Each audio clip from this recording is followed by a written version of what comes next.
ആഴമാർന്ന സ്നേഹമാണു നിൻ തിരുഹൃദയം, ആ മാറിലേക്ക് ചാഞ്ഞിറങ്ങട്ടെ എൻ ജീവിതം. ഈശോ മിശിഹായ്ക്കും സ്തുതിയായിരിക്കട്ടെ. സുഹൃത്തുക്കളെ, കണക്ടിവിറ്റിയുടെ ഒരു ലോകത്താണ് നാം ജീവിക്കുന്നത്. ഒറ്റ ക്ലിക്കിൽ ലോകത്തിൻ്റെ മറ്റേ അറ്റത്തുള്ള ആളോട് സംസാരിക്കാം. നൂറുകണക്കിന് അല്ല ആയിരക്കണക്കിന് സോഷ്യൽ മീഡിയ ഫ്രണ്ട്സ് നമുക്കുണ്ട്.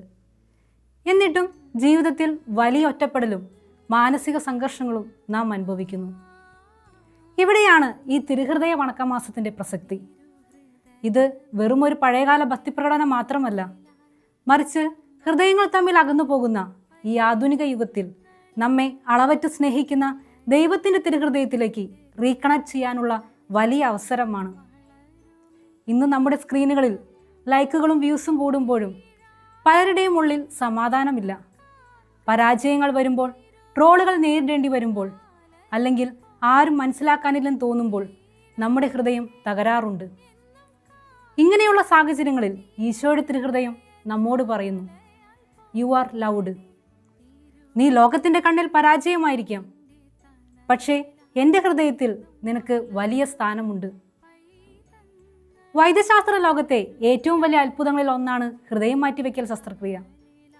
കേടായൊരു ഹൃദയത്തിനു പകരം പുതിയൊരെണ്ണം വെച്ച് പിടിപ്പിച്ച് ജീവൻ നിലനിർത്തുന്ന പ്രക്രിയ.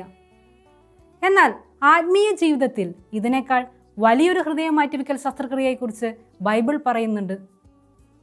എസക്കിയേൽ പ്രവാചകന്റെ പുസ്തകം 36-ാം അധ്യായം 26-ാം വാക്യം, നിങ്ങളിൽ നിന്ന് കല്ലായ ഹൃദയം ഞാൻ എടുത്തു മാറ്റും, പകരം മാംസളമായ ഹൃദയം നൽകും.